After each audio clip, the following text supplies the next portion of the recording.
Ya va a empezar. Bueno, un momentito.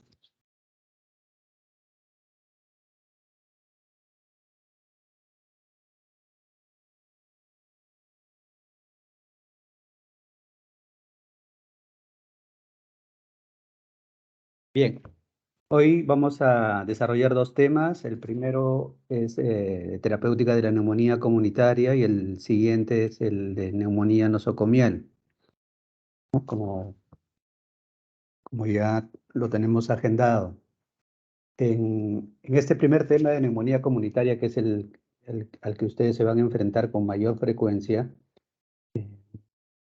hasta que tengan quizá una especialidad, eh, es muy amplio y nos vamos a concentrar en lo que es también es más común y el escenario en el que un médico general, como van a ser primero ustedes, van a enfrentar.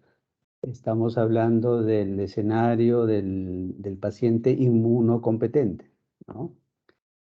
Este escenario es mucho más predecible respecto de los agentes causales y por tanto incluso hasta podría brindarse la terapia empírica con bastante probabilidad de éxito, como vamos a ver.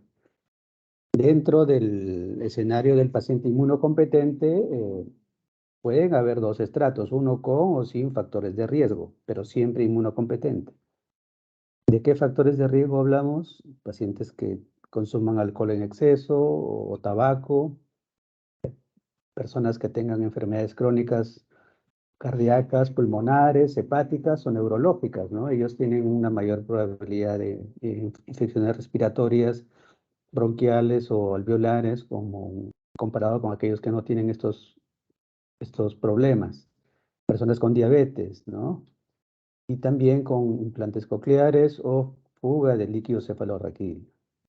Y en el otro escenario, en el de la derecha, solo para tener una mayor idea de lo que estamos hablando, están excluidos de esta presentación porque amplían el espectro o distorsionan el espectro de agentes causales, se hace variado, impredecible y por tanto su manejo se hace distinto al del paciente inmunocompetente. También la probabilidad de la mortalidad se incrementa y entonces se configuran escenarios distintos por por su alto riesgo y su complejidad, ¿no? Estamos hablando de pacientes con VIH, SIDA, pacientes con neutropenia, lo que hayan estado expuestos, lo que estén expuestos a inmunosupresores o biológicos para tratar neoplasias o enfermedades inflamatorias autoinmunes, o personas que estén utilizando prednisona de manera regular por más de 5 miligramos por día. Ese no es el escenario de esta presentación, es el del lado izquierdo, todo este bloque, como vamos a ver. Esta es la referencia principal que he utilizado para la presentación, es reciente y se los voy a compartir a través de la plataforma que tenemos en el curso para que amplíen algunos detalles sobre el tema. Miren, lo esencial para el diagnóstico de neumonía comunitaria es, antes, aquí hacer una mención. Cuando hablamos de neumonía, neumonía en sí es un diagnóstico anatómico. Y el agregado de comunitaria nos orienta hacia el etiopatogénico. Es el diagnóstico etiopatogénico. O sea, cuando yo digo neumonía comunitaria, estoy combinando un diagnóstico anatómico y etiopatogénico. Y eso ya me lleva a pensar en determinados agentes causales. Entonces, un cuadro de neumonía puede incluir fiebre, alteraciones en la temperatura, hacia arriba o hacia abajo, fiebre o hipotermia, incremento de la frecuencia respiratoria generalmente, la tos puede o no acompañarse de contenido o de algún esputo, puede haber disnea, ¿no? Como expresión de una hipoxemia, también dolor torácico y diaforesis. En el examen físico pueden haber hallazgos bronquiales o alveolares, ¿no? En el caso alveolar, la- los crepitantes o incluso si hay una consolidación propiamente, podríamos hallar o escuchar la pectoriloquia áfona, ¿no? Se podrían hallar o revisar algunos videos, tutoriales para ver cómo son estos sonidos y quizá recordarlos si creen conveniente. También podemos contar con imagen, ¿no? Una radiografía o en algunos casos tomografía. O en otros casos podemos no contar con imagen y no significa que no podamos diagnosticar una neumonía. Podría ser suficiente el cuadro clínico y el examen físico. Podemos estar en un lugar donde no contemos con este servicio y no por eso vamos a quedarnos con el diagnóstico incompleto. Sí se puede hacer. Y para precisar el contexto en el que hablemos propiamente de neumonía comunitaria, pues esto indica pues, que estamos hablando de problemas que se desarrollan fuera del hospital, ¿cierto? O incluso si el paciente está hospitalizado en la primera o segundo día de hospitalización. Si eso ocurre, aun cuando el paciente ingrese por otro problema, podemos catalogarlo todavía como neumonía originada en la comunidad. Y esto no se va a tomar en cuenta si es que el paciente procede de una casa de reposo, porque en esos escenarios podría más bien considerarse como una neumonía nosocomial, ¿no? Porque son pacientes que son asistidos, están en grupo, y entonces la microbiología puede variar y entonces quizás sea más conveniente asumirlos como neumonías nosocomiales más que como neumonía comunitaria. Para que tengan una idea de la anatomía, aquí a la derecha vemos una imagen de un consolidado lobar, ¿no? En una radiografía en el lóbulo superior del pulmón derecho. Y a la izquierda vemos el Streptococcus pneumoniae, que de lejos es el agente, la bacteria más frecuente como causa de neumonía comunitaria. Alrededor del 50% más son originadas por este agente, que se observa así en la microscopía, ¿no? Entonces, vamos a tener un cuadro clínico que constituye el diagnóstico fisiopatológico, el anatómico con la clínica y las imágenes. Y siempre tenemos que hacer el esfuerzo por buscar el etiopatogénico, ¿no? Siempre que estemos frente a la posibilidad de una sospecha o de una enfermedad infecciosa, siempre tenemos que hacer el esfuerzo por tratar de identificar el agente causal, porque de ello va a depender la precisión del tratamiento que podemos brindar.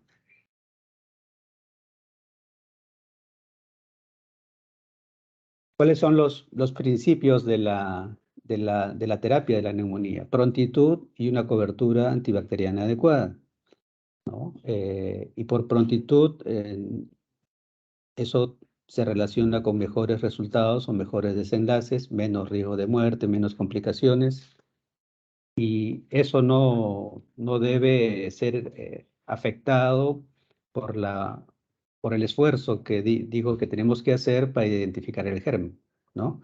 La microbiología o otros recursos de diagnóstico que podamos emplear no deben afectar la prontitud del tratamiento. Debemos actuar rápidamente y para establecer o empezar el tratamiento lo antes posible con el objetivo de mejorar el resultado del problema, del caso y mejorar o evitar desenlaces fatales, ¿no? Y la cobertura antibacteriana adecuada eh, se va a dar pues, en la medida que manejemos bien cuál es el agente causal y para eso el esfuerzo que he mencionado. pero aun cuando hagamos el esfuerzo, podríamos no identificar el agente y, por tanto, quedarnos con una terapia empírica.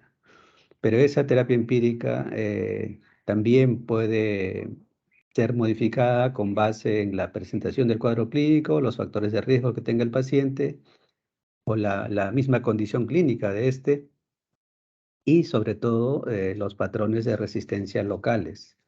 En el lugar donde trabajemos, siempre es bueno conocer cuál es la microbiología local porque eso puede incidir, de hecho incide en la decisión que tomemos en la terapia para el problema que estamos manejando. En este caso, una neumonía, ¿no? Comunitaria.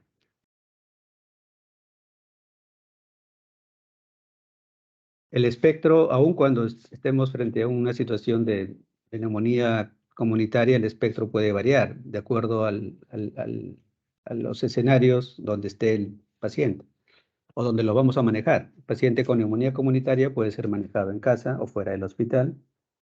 Y ahí la cobertura antibacteriana va a ser dirigida contra el Streptococcus pneumoniae o Mycoplasma o Chlamydia pneumoniae. Pero si el paciente requiere hospitalización en una sala regular, en una sala general, el espectro que debemos tener en cuenta se amplía hacia el Haemophilus influenza. Y si el paciente con neumonía comunitaria está en condición delicada o incluso grave o crítica, el espectro se amplía a enterobacterias, Staphylococcus aureus y pseudomonas. Entonces tenemos que tener en mente esos gérmenes para diseñar la cobertura antibacteriana más conveniente en simultáneo, en paralelo al esfuerzo de tomar las muestras adecuadas para tratar de identificar el germen causal y convertir la terapia empírica en terapia dirigida. ¿No? Porque la terapia empírica puede ser adecuada para empezar, pero no para terminar, ¿no? Siempre tengan en cuenta esto. Y abajo les coloco una referencia, tiene que ver conmigo, en el que, si bien es cierto, en neumonía comunitaria generalmente vamos a hablar de bacterias, pero también tenemos que estar atentos ante la posibilidad de que una neumonía pueda ser originada por Mycobacterium tuberculosis. ¿No? Entonces, en esta referencia, pueden ustedes, la que pongo abajo, pueden ustedes acceder a este artículo en el que abordamos el tema a raíz de una serie de casos de un hospital local, ¿no? Entonces, ahí podrán encontrar cuál fue los datos clínicos que hicieron más bien replantear el diagnóstico hacia tuberculosis en lugar de un problema bacteriano común.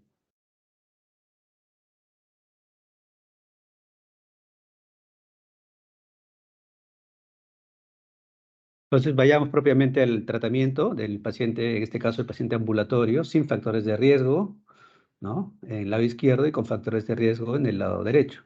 En el primer escenario, podemos usar, puede ser suficiente amoxicilina, y es 1 gramo cada 8 horas.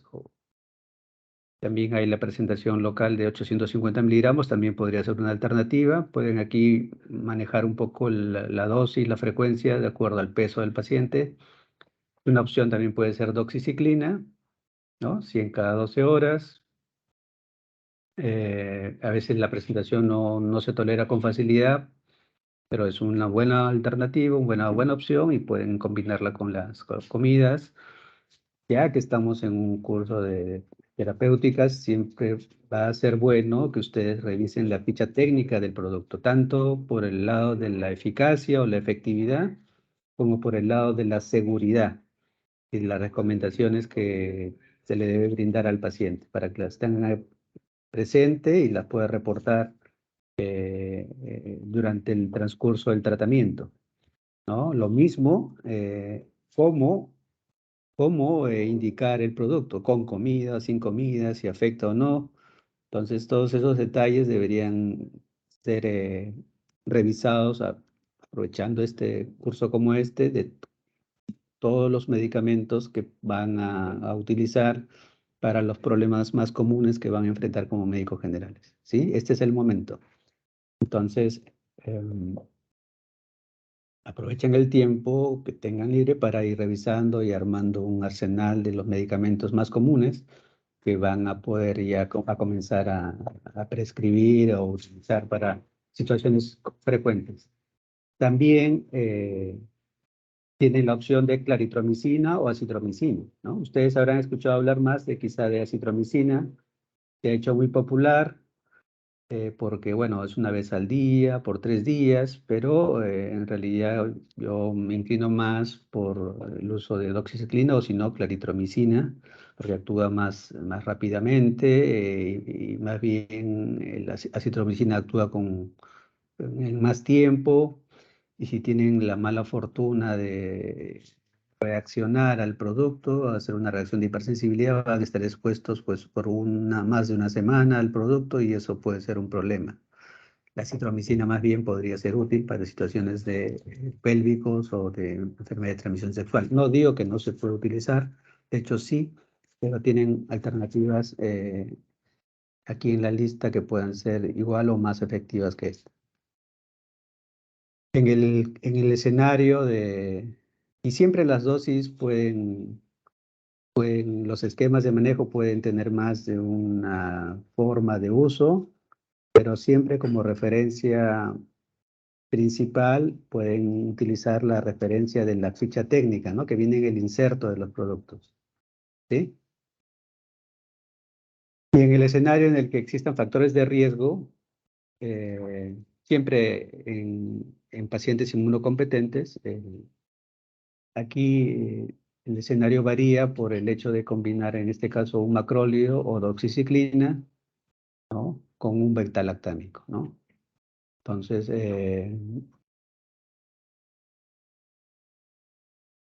y el beta-lactámico puede ser amoxicilina ácido clavulánico, ¿no? O un dacefuroxima. Aquí están las dosis, los esquemas.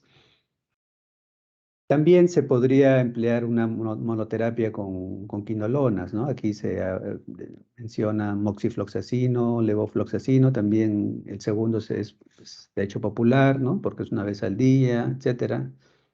Pero debo hacer la tingencia de que en lo particular prefiero no utilizar estos productos porque los reservamos sobre todo para manejo de tuberculosis resistente, que no es infrecuente en nuestro medio. Entonces, si vamos a utilizar quinolona con facilidad, entonces podríamos estar afectando el perfil de resistencia y tener una alternativa muy eficaz contra la tuberculosis. Por eso traten de no excederse en este uso y si no hay alternativas, si tienen muy claro que el problema que enfrentan es de una neumonía comunitaria, entonces, bueno, pero ven que ustedes hay alternativas de uso, ¿no? Entonces, procuren no usar quinolonas para el manejo de neumonías comunitarias comunes, ¿sí? Y estarían haciendo un servicio a la comunidad, ¿no? Entonces, tengan en cuenta eso.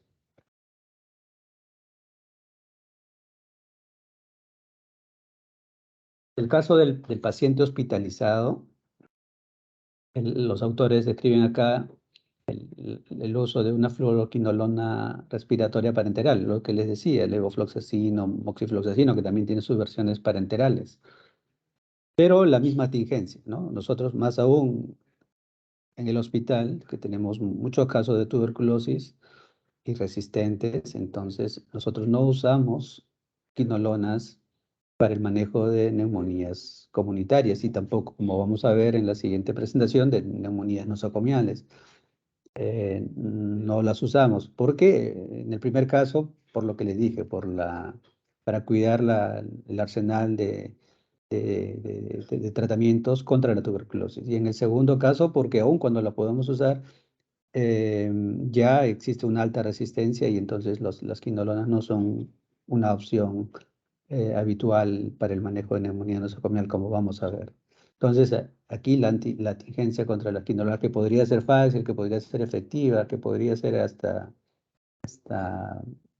de moda o parecer actualizado o moderno, pero en realidad la tuberculosis, la prevalencia de tuberculosis que tenemos en nuestro medio hace que debamos de manera responsable eh, dejar esta alternativa pues en el último lugar, ¿no? O no utilizarla de preferencia para cuidar el arsenal contra la tuberculosis, que sí es un problema mayor. Tenemos acá el macróleo y los betalactámicos parenterales, ¿sí? El caso de los macróleos no, en nuestro medio no lo contamos en su forma parenteral, los betalactámicos sí. Y también aquí una tingencia, ¿no? Si el cuadro clínico incluye esputo purulento, amarillo, verde, la posibilidad de que esté involucrado un germen atípico, entonces ya es muy baja y entonces el macrólido por esa propiedad ya podría no emplearse y solo quedarnos con un betalactámico parenteral, ¿no? Ahora, dado que esa no sea la hipótesis, sino más bien una cobertura mixta para potenciar el efecto contra un mismo germen, ¿no? Entonces, quizá por ese lado. Y si hay ese planteamiento, bueno, podrían usarlo incluso de forma oral, el macróleo si no tiene la versión parenteral y el beta-lactámico sí, por vía parenteral, ¿no? Pero en el escenario o en el planteamiento, en la hipótesis de querer potenciar el efecto del beta-lactámico, no porque exista la sospecha de un germen atípico involucrado en la patogénesis del caso en particular que tengamos enfrente. ¿Sí? Acá tienen otras opciones de betalactámicos con la dosis respectiva. Cualquiera de ellos puede ser una alternativa. Las primeras tres son las más comunes, ¿no?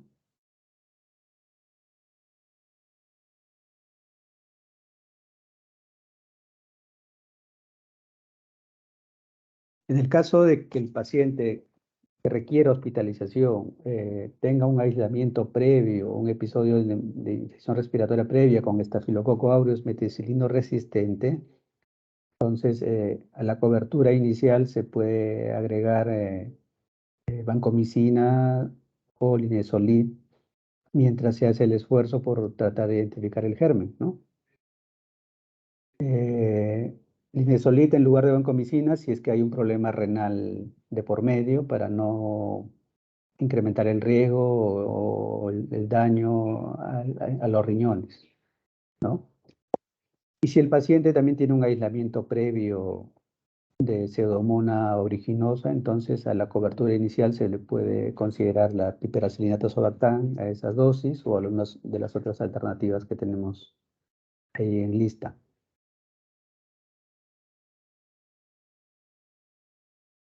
En pacientes con riesgo particular para Pseudomonas, eh,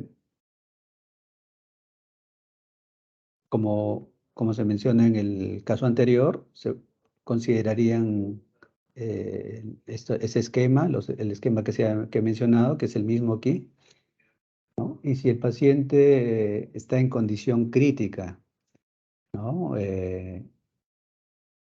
Y hay una resistencia, datos de resistencia local mayores con una prevalencia mayor al 10%, entonces los autores acá plantean pues agregar quinolonas o aminoglicosidos, pero en la situación actual las quinolonas no tienen los gérmenes son altamente resistentes a quinolonas y en la práctica no son una alternativa, ¿no? Quizá los aminoglicosidos, pero tendríamos que tener mucho cuidado por el monitoreo de la función renal para no comprometer dicho órgano, ¿no? Pero sí es una consideración que hacemos.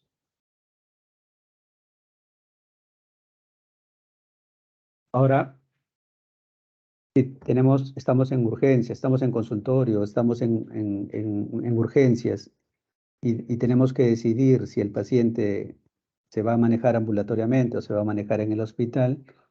Entonces, para trabajar de manera más ordenada o sistemática, pueden utilizar estos puntajes, ¿no? El CUR 65 y el CRB5, que es una forma tanto más simplificada de la anterior.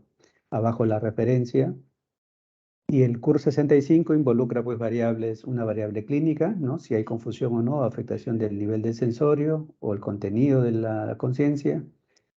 Y aquí un dato de laboratorio, la uremia, aquí el valor, el punto de corte, la frecuencia respiratoria, la presión arterial y la edad. La edad es fácil de obtener, igualmente la presión, la frecuencia respiratoria son datos clínicos, así como el de la confusión. O sea que el único dato de laboratorio es el de la uremia.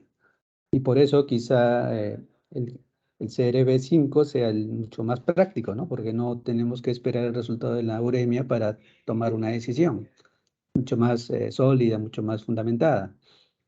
Entonces, solo trabajar con el nivel de afectación de la conciencia, si hay, ¿no? El nivel de conciencia, contenido de la conciencia, la frecuencia respiratoria, la presión arterial y la edad, que son fáciles de obtener. En ese sentido, si no hay ninguno de estos factores, miren, la mortalidad en esos casos es menor al 1% y con seguridad el paciente puede ser manejado ambulatoriamente, ¿no? Entonces, quizá esta situación se pueda ver más pues, en consultorio, ¿no? Y de consultorio no enviarlo a urgencia, sino enviarlo más bien a casa con la indicación respectiva y los cuidados pertinentes. Pero si hay uno o dos de estos factores, de estos cuatro factores, ¿no? Confusión, alteración en la frecuencia respiratoria, en la presión o en la edad, sí podría ser conveniente hospitalizarlo en una sala general. Y si hay tres o cuatro factores de riesgo, considerar la hospitalización en cuidados intensivos, ya sea de emergencia o del UCI general del hospital donde estemos trabajando, ¿no? Esto es de ayuda para la toma de decisiones, que es muy importante. ¿Cuánto, cuánto puede durar los esquemas de tratamiento? ¿No? En general, 5 días pueden ser suficientes, ¿no? En adultos sanos, inmunocompetentes y ambulatorios. Pero la duración puede variar según pues, el agente causal, la gravedad del caso, si surgen complicaciones o comorbilidades, ¿no? Ahora tengan en cuenta que no habría una ventaja con extender el tratamiento más allá de los 3 días desde que el paciente ya tiene una recuperación clínica clara. En el curso de la evolución del paciente hay que instruir al paciente o a los familiares para que nos ayuden en el monitoreo, ¿no? Más aún si esto es ambulatorio, ver cuáles fueron los parámetros al inicio y cómo estos varían en el curso del tratamiento. Se supone que van a ir normalizándose y en el punto en el que tanto el parámetro clínico, sobre todo si el paciente está en casa, es claramente a favor. A partir de ese momento pueden contar 3 días más, de que el cuadro está en remisión clínica y a partir de ese momento cuentan 3 días más y hasta ahí podrían llegar con la cobertura de antibióticos. Si la fiebre fue un componente central, desde el punto en que ya no hay fiebre, podrían contar 3 a 5 días y considerar que el tratamiento ya es suficiente, ¿no? Entonces,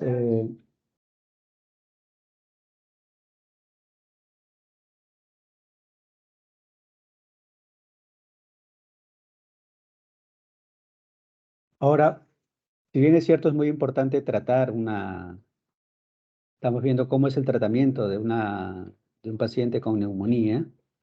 eh, También es igual o más importante evitar los casos de neumonía, ¿no? Eso es clave, eso es muy importante y, y un recurso muy efectivo para ellos el empleo de vacunas, ¿no? Que vamos a ver. Pero antes quiero hacer una mención al hecho siguiente. Estamos hablando de neumonía comunitaria y hemos dicho que el estreptococo neumonía es el agente causal más frecuente, ¿no? Con más del 50% de los casos en diferentes series. Eh, pero el neumococo, el estreptococo neumoniae no solo ocasiona neumonía, ¿no? Si esa neumonía se acompaña de bacteriemia, o sea que ahí circula en la sangre este agente, eh, eso ya constituye una señal de no solo neumonía, sino enfermedad neumocócica. O sea, si el paciente está con neumonía y tiene fiebre y nosotros hacemos un cultivo de sangre y encontramos el neumococo ahí, más que incluso en el esputo, entonces esa situación ya no solo califica como neumonía, sino además como enfermedad neumocócica, con bacteriemia, neumonía y bacteriemia, ¿no? Lo cual incrementa el riesgo de mortalidad. Y además podría haber incluso meningitis, ¿no? Y eso también es una forma de enfermedad neumocócica, ¿no? Que son situaciones quizá más graves, que todo esto podría evitarse con el empleo de vacunas, como vamos a ver a continuación. Entonces, tenemos dos vacunas contra el neumococo y estas dos vacunas, una es la 23 valente, que está disponible del año 83, y otra es la 13 valente, que es una vacuna conjugada, que está disponible desde 2010. Entonces, miren, pero no solo obviamente para evitar el desarrollo de neumonías, podemos emplear las vacunas contra el neumococo. También, incluso el empleo de vacunas contra la influenza estacional también disminuye la ocurrencia de neumonías bacterianas como fenómenos agregados a un problema viral. Y ahora, obviamente, con la pandemia de la COVID, también debemos tener la cobertura completa de las vacunas contra este agente. Y no solo eso, sino también la vacuna contra la difteria, que viene en conjunto con la vacuna contra el tétanos, y que cada 10 años deberíamos actualizarlas y hasta en todo nuestro ciclo de vida, cada 10 años. Y es frecuente que mucha gente no tenga esta vacuna y esté desprotegido, ¿no? Entonces, tomamos en cuenta esto y actualicemos nuestra cobertura de vacunas, ¿no? Cada 10 años, la TD. En este caso, sobre todo por la cobertura contra la difteria. Así vamos a estar mucho más protegidos y tener menos frecuencia de infecciones si nos cuidamos. Aquí, para que vean cómo emplear las vacunas contra el neumococo, ¿no? Decíamos que la vacuna de 13 componentes es la vacuna conjugada, y la vacuna que tiene 23 componentes es la polisacárida no conjugada. Entonces, si hay o no factores de riesgo, los que mencionábamos, ¿no? O incluso si el paciente es inmunosuprimido, con mayor razón debería estar protegido, si está estable, debería estar protegido contra el neumococo, porque tienen una mayor ocurrencia de estas infecciones, ¿no? En personas mayores de 65 años deberían contar con las dos vacunas, ¿no? En personas jóvenes, eh,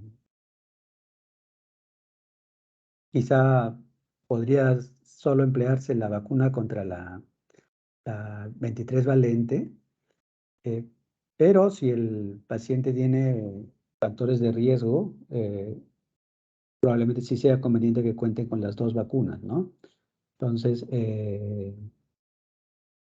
tengan en cuenta que en países desarrollados donde la prevalencia de vacunas es muy alta, cuando niños, en personas mayores de 65 años, por eso solo recomiende la vacuna 23 valente. Pero en nuestro medio, porque ya se entiende que están cubiertos contra la vacuna, con la vacuna conjugada, que se utiliza solo una vez, ¿no? Pero ya forma parte de las vacunas en los niños. Entonces, si hay una población que ya tiene protección contra el neumococo desde la niñez, entonces en los mayores de 65 años podrían ser solo suficiente la 23 valente, pero en regiones como la nuestra, donde no hay esa cobertura de vacunas desde la niñez, que recién se está dando en los últimos años, sí es conveniente que cuenten con las dos vacunas, ¿no? Entonces,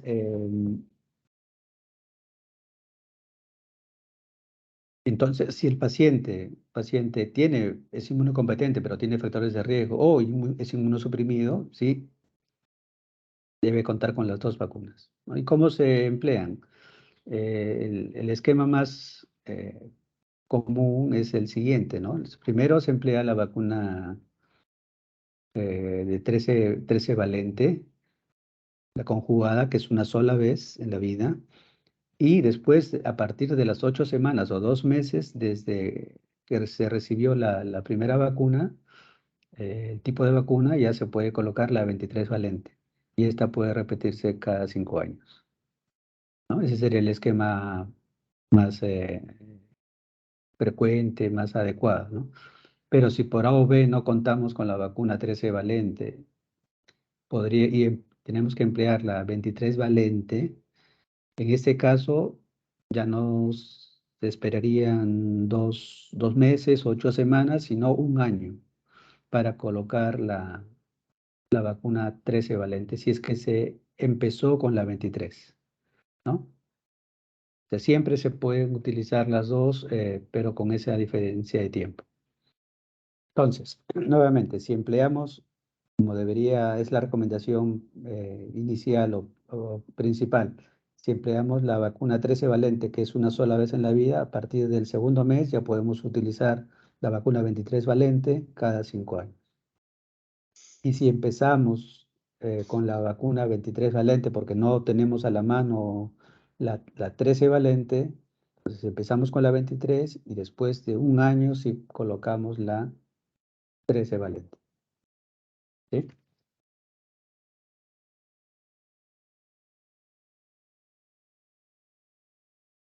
Aquí tengo un caso clínico para un poco graficar la situación que hemos conversado, que hemos presentado.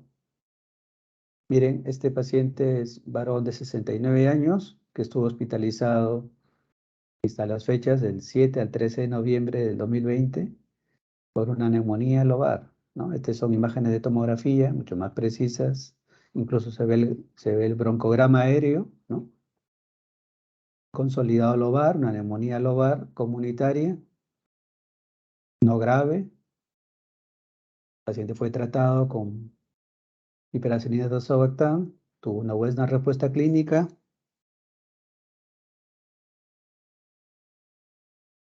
En diciembre, casi 5 semanas después, miren, fue un seguimiento que se le hizo al paciente. Prácticamente ya se había resuelto la imagen de consolidado. Y esto es para graficar el hecho de que la resolución anatómica puede demorar más tiempo que el tratamiento, la duración del tratamiento en sí de la neumonía. Si tratamos por 5 días o una semana, en una semana no va a haber la resolución de imágenes anatómicas, ¿no? La remisión clínica no se acompaña de la remisión de imágenes, eso puede tomar más tiempo, es una remodelación, ¿no? Y esto grafica eso. Si hubiésemos hecho la tomografía en el momento que terminan los días de tratamiento, no hubiésemos encontrado esto, porque no es el momento. Y no significa que la neumonía no esté controlada o no esté tratada, ¿no? Pero algo más, este paciente estuvo hospitalizado en noviembre por la neumonía, ¿cierto? Y en diciembre se observó la resolución de esa neumonía bacteriana, comunitaria. Pero este paciente en septiembre había estado hospitalizado, o sea, unas semanas antes también de la neumonía comunitaria, había estado hospitalizado por una neumonía por COVID, una neumonía por COVID moderada. Miren aquí las imágenes del COVID, incluso en zonas distintas a la de la neumonía que tuvo lugar para no crear confusión. El paciente estuvo pocos días hospitalizado por COVID y dado que el cuadro era moderado, se manejó el resto en casa, pero después de algunas semanas vuelve a ingresar, en este caso por la neumonía que habíamos mencionado, ¿no? Neumonía lobar comunitaria. Entonces, eh, sí, tenemos que aprovechar todas las oportunidades. Si el paciente tuvo neumonía por COVID y se resolvió, bueno, ya no solo hay que pensar en más vacunas contra la COVID, sino también vacunas contra otros agentes respiratorios, ¿no? De los que estuve mencionando al comienzo de esta sección de prevención, ¿no? Entonces, para que vean la importancia de estar protegido adecuadamente. Muy bien, creo que con eso terminamos esta primera sesión y vamos a ver ahora que si tienen ustedes alguna pregunta o algún comentario, vamos a empezar con Adriani Santana. ¿Está? Buenos días. Adriani, Sí, doctor. ¿te escucha abajo? ¿Tienes alguna pregunta o comentario? Sí, un comentario, me parece bastante eh, importante, ¿no? Lo que usted nos acaba de recomendar de que si una persona ya ha tenido secuelas de COVID, es importante que se le haga algunas prevenciones, ¿no? En este contexto de pandemia con las vacunas. Bien. Andrés, Gustavo, Daniel, no te preocupes, ya va a llegar tu momento. Sí, doctor. Bueno, yo tendría una pregunta que debe ser, ¿se sabe por qué en este caso clínico se escogió el pipetazo como tratamiento? Hay una... Quizá por el hecho de que ya el paciente estuvo hospitalizado y por la magnitud de la neumonía, aunque no estuvo grave, eh, se le planteó el piptazo como cobertura inicial, pero al momento de que salió de alta, porque estuvo hospitalizado una semana, creo, el paciente salió con vía oral, doxiciclina. No se pudo obtener el agente causal de esa neumonía comunitaria, pero es una neumonía bacteriana, claramente, ¿no? Gracias, doctor. Ángel,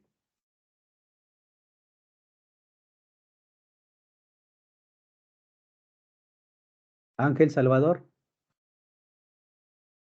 Sí, profesor, buenos días. hola.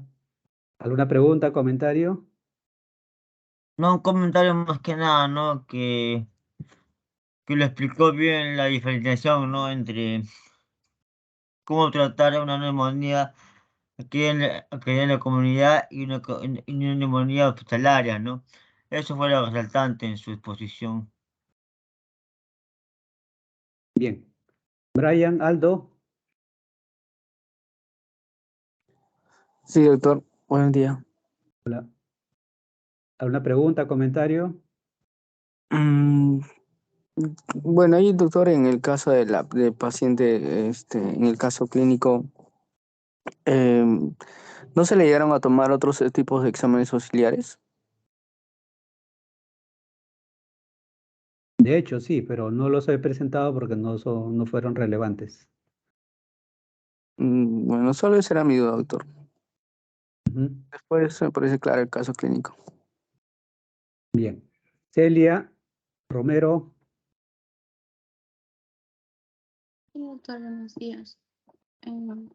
Bueno, solo un comentario, ¿no? Que, por ejemplo, como hemos llevado geriatría, sabemos que los síntomas de la neumonía muchas veces en pacientes adultos mayores no se van a dar de igual manera, ¿no? Que una persona más joven. Incluso no tienen fiebre o ciertos síntomas. Solo eso. así es.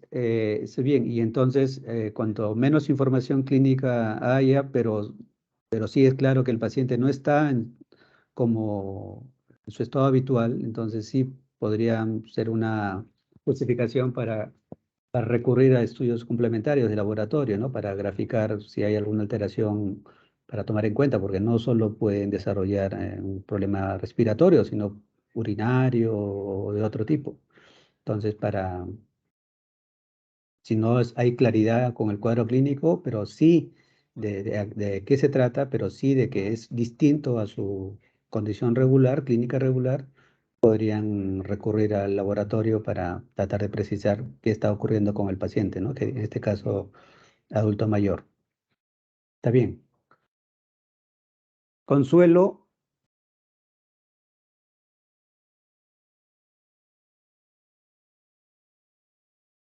Consuelo Marina,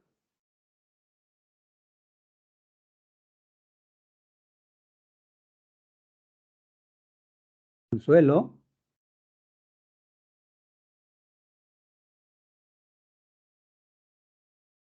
Daniel Isaac, Doctor, ¿se me escucha? ¿sí? Doctor, buenos días. Una consulta. Sí. Justamente me iba a preguntar por qué se le otorgó la piperacilina, pero aparte, el Pictazo, doctor, ¿a los cuántos días de hospitalizado el paciente se le puede considerar, pues, este tipo de, porque supongo que le ponen por una colonización de pseudomona? ¿A los cuántos días, doctor, de hospitalizado se le puede empezar o ya inicio nomás ya han visto con Pictazo? Yo pienso que en este caso le empezaron pitazo por el hecho de haber estado hospitalizado y por la magnitud de la neumonía lobar, ¿no? Pero pudo haber estado justificado para el inicio. Por eso es que rápidamente se le pasó o se desescaló a, a doxiciclina en el manejo, en la segunda parte del manejo que ya fue ambulatorio, ¿no? Pudo haberse empezado también ampicilina sulbactam, ¿no? Ah, claro, ya tenía factores de riesgo entonces, doctor. Pero este paciente había estado hospitalizado por COVID, ¿no? Semanas antes. Ah, claro. Doctor, otra En consulta. septiembre COVID y en noviembre neumonía lobar. Ah, ya es un factor de riesgo. Doctor, otra consulta. Eh, con respecto a estos pacientes, usted mostró un cuadro donde pues se le va a medicar también, porque se medica de acuerdo también al CURP o al CRUP, ¿no? 65. En este caso, en la guía que yo leí mencionaba de que el CURP 65 de 0 a 1 se le trata ambulatoriamente y de 2 a más pues ya es hospitalizado, de 4 a más pues es UCI. En este caso, doctor, yo considero de 0 a 1 como ambulatorio según la guía o como en la clase se dio, doctor, a 0 Como está ahí, ¿no? en la guía, Lo que doctor. hemos presentado ahora. Ah, genial, doctor, muchas gracias, sí, sí, muchas gracias. Diana, Valeria,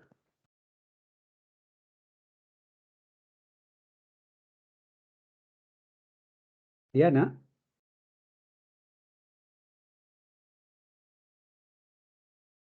Con respecto a los pacientes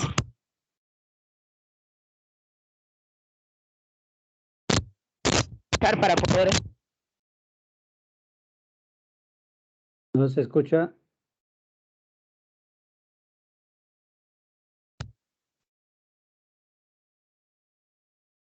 Diana,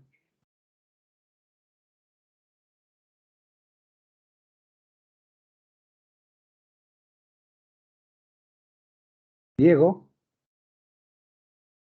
Diego André,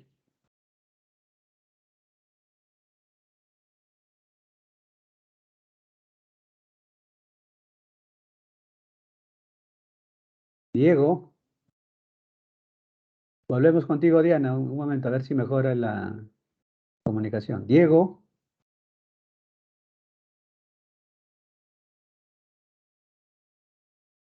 Edwin José, Sí, doctor, tengo una pregunta. En algún momento de... ¿Se me escucha? Espérame. sí, Ah, ya. En algún momento de la clase usted mencionó que cuando había presencia de esputo purulento había una baja posibilidad de que haya sido ocasionado por un germen atípico y usted recomendó en ese caso, según lo que anoté, no usar macrólido y usar metalactámico. ¿Por qué, doctor? porque es ya la probabilidad de que el agente causal sea ocasionado por atípicos, en neumonía por atípicos no hay un esputo, contenido del esputo, ¿no? Es mucoso, transparente, no es amarillo, verde o purulento, ¿no? En ese caso ya no había pues claridad para el uso de macrólidos, ¿no? Porque estas recomendaciones vienen más también por los americanos. Entonces, por ese lado ya no tendría necesidad absoluta de utilizarlo. Quizás sí para potenciar el efecto antibacteriano de los betalactámicos, ¿no? Para que tengan en cuenta de dónde surge esa recomendación. Sí, doctor, esa era mi duda. Muchas gracias, doctor. Diana, Valeria,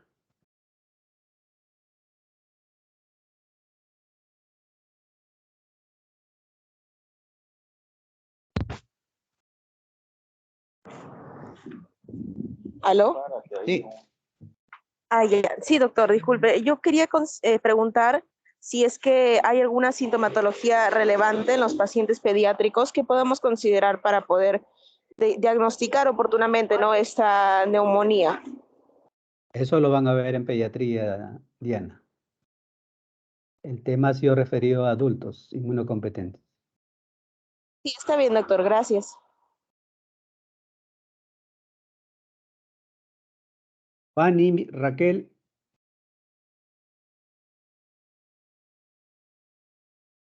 Sí, doctor, buenos días. Yo tenía hola. una duda referente, bueno, hace rato mi compañero lo mencionó, ¿no? Referente a la toma de decisiones, ¿no? De la cual de la CUR 65 con la CRB5, ¿no? En donde, bueno, usted mencionó que la CUR 65, cuando tengamos como son 5 criterios, cuando tengamos 4 ya podemos tomar una decisión. Así es correcto, ¿no, doctor? Ya Ujú. lo que es ya clínicamente podemos obviarlo, por decirlo así. Claro, si no hay ninguno, con mayor seguridad pueden plantear pues el manejo ambulatorio, ¿no? Entonces, y esto no es absoluto, pues incluso con uno, eventualmente a mí podría ser ambulatorio, pero hay que ver el estado general, si hay factores de riesgo o no, etcétera. No, no es todo no somos robots, ¿no? Entonces siempre está el juicio, el criterio clínico, el sentido común, ¿no? Entonces, si hay uno, ya se inclina a que el paciente, eso es lo más conveniente, ¿no? Buscando la seguridad para el paciente. Pero puede ser que no quieran estar hospitalizados, ni el paciente ni la familia, entonces podría permitirse pues un manejo ambulatorio y entonces recomendarle que tengan más cuidados. O incluso sí, dicen, no, yo puedo tener todos los cuidados como si estuviese en el hospital en casa. Entonces son ya detalles que pueden hacer pues que se varíen las situaciones, ¿no? Siempre las decisiones al final son compartidas con el paciente o la familia, ¿no? No todo es así rígido, pero siempre en cualquier caso tenemos que anteponer la seguridad lo más conveniente para el paciente, ¿sí? Ok, doctor. Sí, muchísimas gracias. Giancarlo, Timana,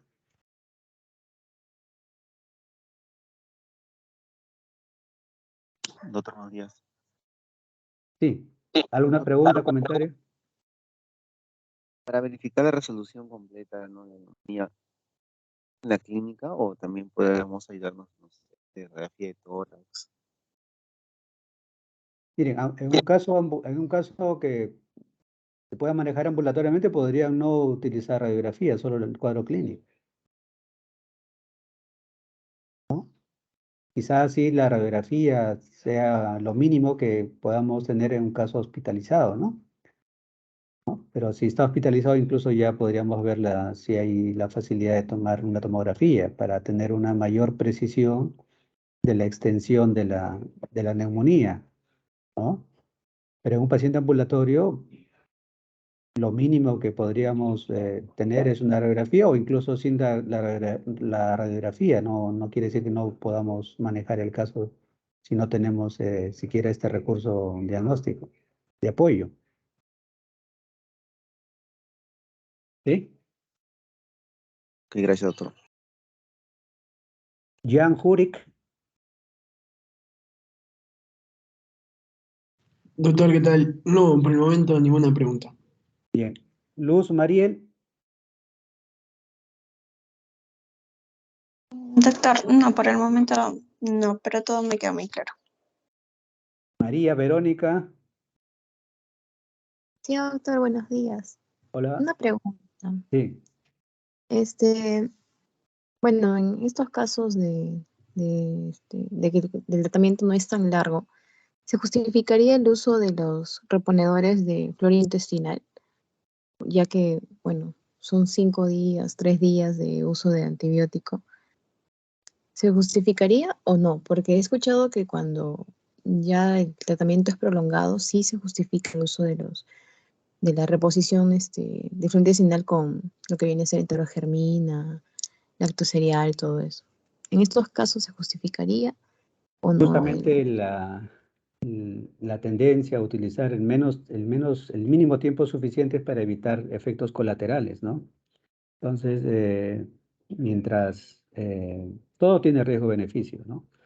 Pero si es que no hay ningún cambio clínico en el paciente, no hay que hacer más, solo el tiempo mínimo necesario y observarlo. Si es que hubiese algún cambio clínico adicional o surge algo nuevo, veremos de qué se trata, pero si no, no hay que responder, no hay que agregar nada. Es decir, si el paciente estaría con sintomatología de diarrea, todo ello, Podríamos entonces, podríamos ver, ¿no? No necesariamente ese, pues de repente es una diarrea por antibióticos, una colitis y hay que usar otro medicamento, pero de eso justamente se trata, de evitar poner en riesgo al paciente con efectos colaterales por tiempos prolongados de tratamiento. Si el tiempo lo acortamos, probablemente vamos a tener una menor ocurrencia de estos problemas. muchas gracias, doctor. Mayumi. Doctor, buenos días, ¿me escucha? Sí, que bajo. Ahora, doctor. Doctor, ¿se me escucha? Sí, Así mejor. sí. Ya, doctor, yo recuerdo que en la parte de recomendación de vacunación contra el neumococo, usted llegó a mencionar que la 13 valente se aplicaba una sola vez en la vida y después Sí. la 23 valente cada 5 años, ¿no es cierto? Sí. Siempre y cuando esto tengamos a la mano la 13 valente. Pero si en caso solo teníamos la 23 valente, se aplicaba esa y después de un año la 13 valente, ¿no es cierto? Así es. Ya, y después de eso, doctor, ¿se seguiría continuando cada 5 años con la 23 valente o ya Así es, solamente? sí. No, sí, seguimos cada 5 años, sobre todo si el paciente tiene factores de riesgo, ¿no? Ah, ya, y de igual forma solamente ya por una sola Solo vez con la 23. Ah, ya. Ya, doctor, gracias. El esquema nacional, el programa nacional de vacunas, solo incluye la 13 valente, ¿no? No incluye la 23. Entonces, en el Seguro Social, donde trabajo en el Hospital Almenara, tenemos incluso más 23 que 13. Tenemos las dos, pero a veces más 23 que 13. Y tenemos pacientes, pacientes con una neoplasia maligna que van a recibir, con diagnóstico reciente, que van a recibir quimioterapia, etcétera. Tenemos que prepararlos, ¿no? Vacunarlos. Y no tenemos la 13. Y la 23 no está disponible en todos los establecimientos del seguro o del MINSA. Tendrían que comprarlo. Entonces, a veces empezamos con la 23 con esa tingencia y después de un año ya podrían colocarse la 13 porque es mucho más fácil conseguir la 13 en el sistema que la 23, ¿no? Entonces, también hay todas estas consideraciones. Pero el esquema recomendado es primero la 13 y después de 2 meses, a partir de 2 meses, la 23, como dijiste también. Doctor, y otra pregunta, La vacuna contra la influenza, ¿se puede llegar a aplicar a la vez que la vacuna antineumocócica o tiene que haber cierta... Se pueden aplicar juntas, ¿no? O sea, me refiero en el mismo momento, ¿no? En diferentes lugares, pero en el mismo momento. Todo eso es con la finalidad de aprovechar oportunidades, ¿no? Sí se puede, pero si tenemos la seguridad de que el paciente no se va a perder, es un paciente cautivo porque tiene alguna enfermedad crónica y que va a regresar, pueden hacerlo en secuencia, pero es una recomendación sobre todo si para aprovechar oportunidades. Entiendo. Gracias, doctor. Melanie. Doctor, sí, buenos días. Doctor, una consulta. Usted en la terapia que, bueno, en estos casos en Perú se sabe que es un país donde la gente toma antibióticos ya hasta a veces por demás, pero entonces no hay como que hay que darle una terapia solamente con macrólido, sino que también usted mencionó que se hace una combinación con amoxicilina. Pero, doctor, si en ese cuadro de terapia o esta terapia combinada, yo podría utilizar como primera opción levofloxacino o me iría ya a la combinación de un macrólido con una amoxicilina. Obviamente no he mencionado si el paciente tiene historia de alergia a penicilina o tiene factores de riesgo, tiene infecciones respiratorias de forma recurrente. Entonces, pero así como tiene factores de riesgo para infecciones recurrentes, también puede tener mayor riesgo para el desarrollo de tuberculosis. Entonces, mucho cuidado con las quinolonas, porque malogramos un buen recurso de tratamiento. Entonces, si hay mayor riesgo de resistencia bacteriana, podríamos emplear uno como el ácido clavulánico, ¿no? Entonces ya podría ser una situación en la que esa alternativa sea más conveniente, ¿no? En el manejo ambulatorio. Pero siempre podrían usar las quinolonas si es que tienen la certeza de que no estamos frente a una sospecha o caso de tuberculosis, si es que no tienen otros recursos de tratamiento. ¿Sí?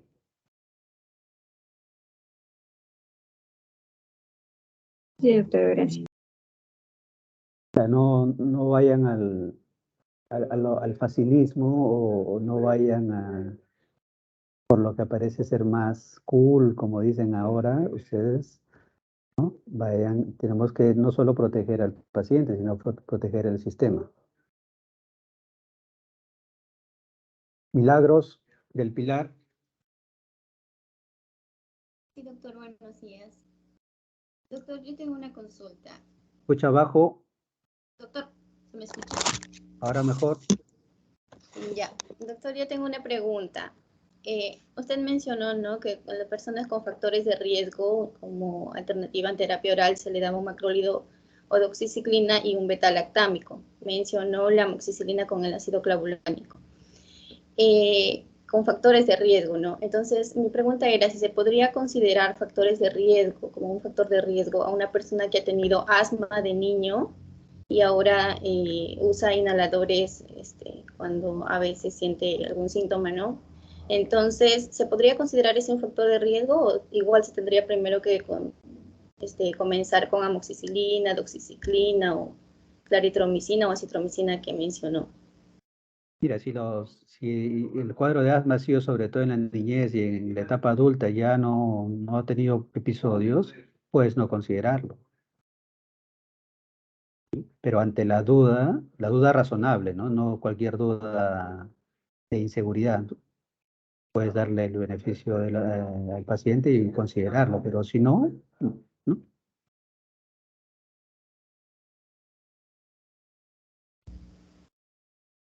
Ya, doctor. Entonces, primero sería igual con la terapia oral sin factores de riesgo. Puede funcionar como un paciente común y corriente sin factores de riesgo, si no ha tenido episodios en la etapa de adulto.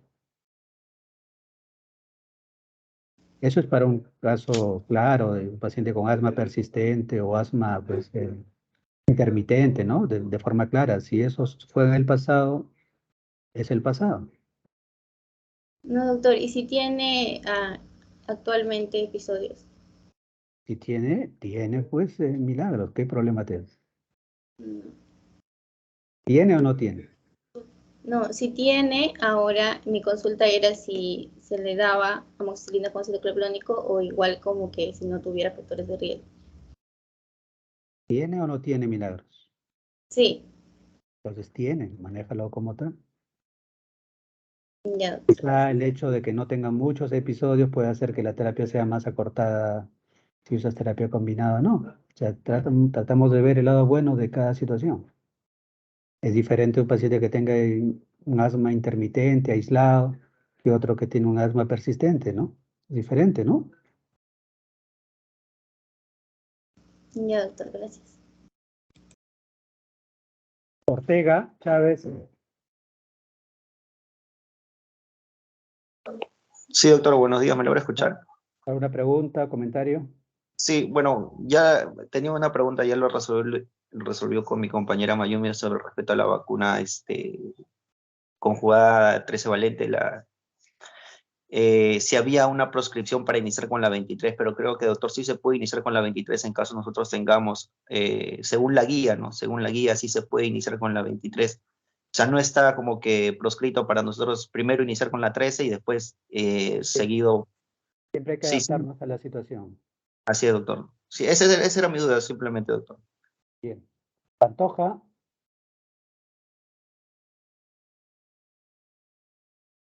Doctor, buenos días.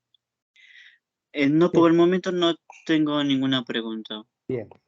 Pérez Acuña.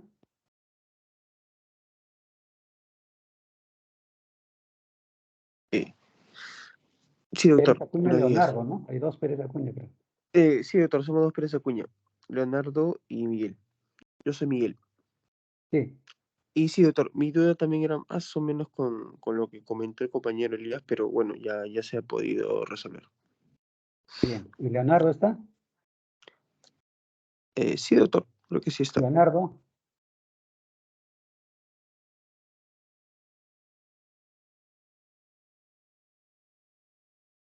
Leonardo. Sí, doctor, ¿me puede ¿Una escuchar? pregunta o comentario? No, doctor, creo que todo estuvo muy claro. Bien. Brian Pérez. Sí, doctor, no tengo ninguna duda. Bien. Pinedo Marín. Sí, doctor. Bueno, solamente comentar de que, como usted mencionó, ¿no? En el tratamiento del paciente ambulatorio, que debemos tener en cuenta el tiempo de acción de los medicamentos, ¿no? Por ejemplo, usted mencionó que la citromicina, su acción tarda más, ¿no? Entonces deberíamos preferir en ese caso otros medicamentos como amoxicilina o la doxiciclina, ¿no? Eso sobre todo, O doctor. Bien. eritromicina. Eritromicina, sí. Bien. Reilly.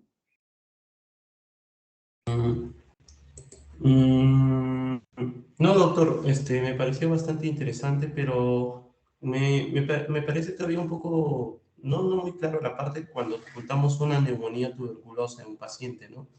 Pues, una cosa es un paciente con tuberculosis, que termina la tuberculosis, que termina de hacer la enfermedad tuberculosa, pero que quedan lesiones cicatriciales y que tiene una neumonía de la comunidad, y es otra cosa, es un paciente que que es una neumonía tuberculosa, ¿no? Que se manifiesta como un foco neumónico en el estudio imagenológico, pero es una tuberculosis, ¿no? Entonces, el tratamiento para ambos pacientes aún todavía no lo tengo muy claro. Muy bien, Reilly. Dos cosas. Vas a tenerlo más claro cuando leas ese artículo que está disponible. Ahí les dejé la referencia. Aparte, vamos a tener un seminario sobre tuberculosis. Tuberculosis en sí, la palabra tuberculosis es un diagnóstico nosológico, ¿no? Y hemos hablado o he dicho que los niveles de diagnóstico son el clínico, el fisiopatológico, el anatómico y el etiopatogénico. Neumonía es un diagnóstico anatómico. Y una de las formas, como seguramente vamos a ver en detalle en el seminario, una de las formas de la tuberculosis pulmonar es la neumonía. También hay neumonía, o sea, vas a encontrar un consolidado, segmentario o lobar, con la diferencia de que el agente causal no es el Streptococcus pneumoniae, sino es el Mycobacterium tuberculosis.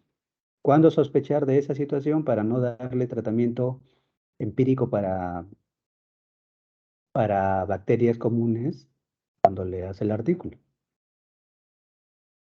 ¿Sí? Gracias, doctor. Y los que tienen a cargo el seminario, con mayor razón deberían leer ese artículo para que tengan una mayor solidez o fundamentación. ¿Sí? Sí, doctor, gracias. Ricardo, Nicolás. Sí, doctor, buenos días. ¿Me escucha? Sí. Bien, solo un comentario, doctor.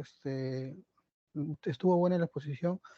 Siempre es bueno considerar la edad. La edad cuando se atiende a un adulto mayor y la depuración, ¿no? La función renal es importante porque se va a ver si el medicamento que le vamos a dar va a ser adecuado o no adecuado. Eso Sí, es todo, doctor. la edad, y por eso la edad es un factor clave para decidir, entre otras cosas, si se queda o no hospitalizado. Y la función renal, sobre todo para un paciente hospitalizado, para, para hacer el ajuste respectivo, ¿no? De Sí, acuerdo a lo doctor. que tenemos planeado emplear. Y si es necesario, no solo al inicio, sino como parte del monitoreo, ¿no? Sí, doctor. Sí, doctor. Muchas gracias. Rodríguez Pinao. Todo claro, doctor, gracias. Shaunin. Doctor, buenos días. No, Sí. ninguna por ahora, doctor. Bien. Tello. Buenos días, doctor. Ha estado ¿Algo? claro, doctor. Bien. Trujillo. Buenos días, doctor.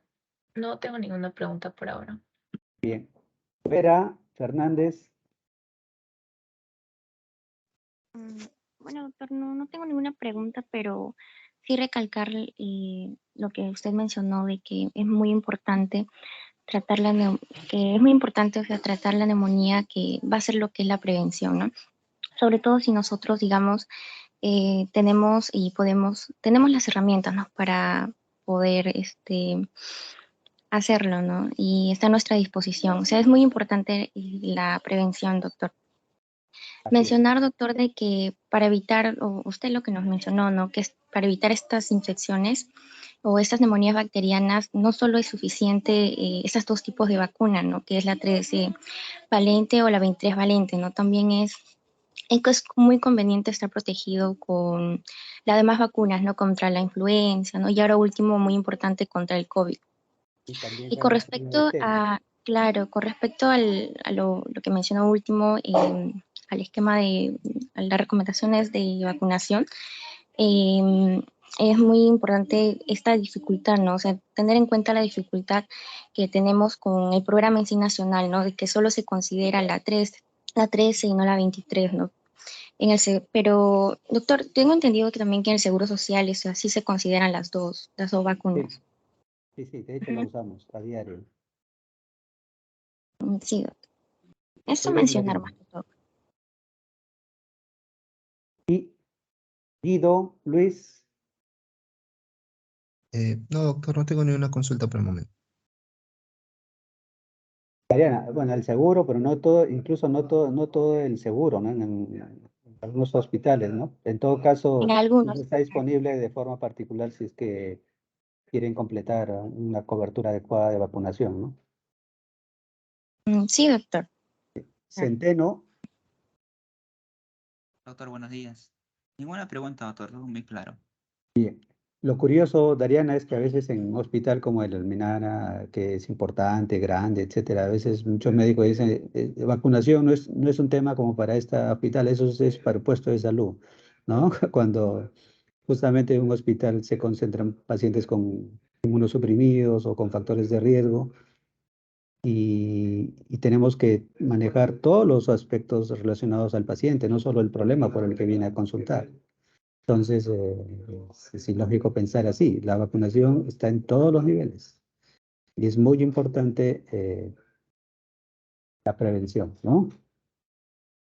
Entonces, Sí, doctor. ok, entonces, Creo que ya terminamos. Pasamos al siguiente tema.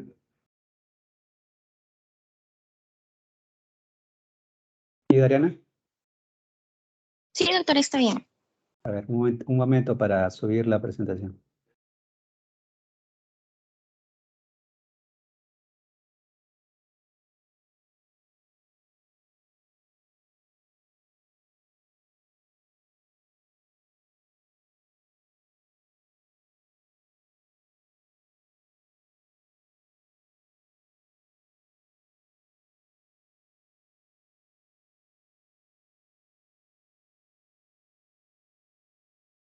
Dariana. Dariana, Sí, doctor. Sí, doctor. ¿tengo que salir y entrar a la otra presentación o es mucho más práctico para Yo todos creo continuar que, acá? yo pienso que continuar aquí, doctor. No habría inconveniente, ¿no? No, no hay ningún inconveniente, doctor. Ya, entonces voy a subir la presentación para que no estén volviendo a entrar, ¿no? Sí, doctor, también. Un momento para subir la presentación.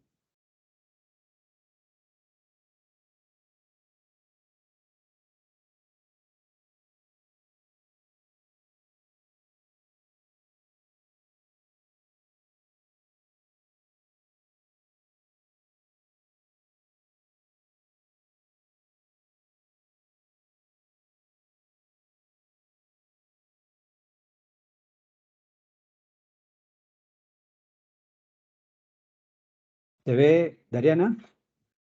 Sí, doctor. Sí se puede apreciar. Entonces, empezamos. Este es el segundo tema, neumonía nosocomial. Esto va a ser mucho más breve. Aquí la referencia principal que también les voy a compartir con ustedes.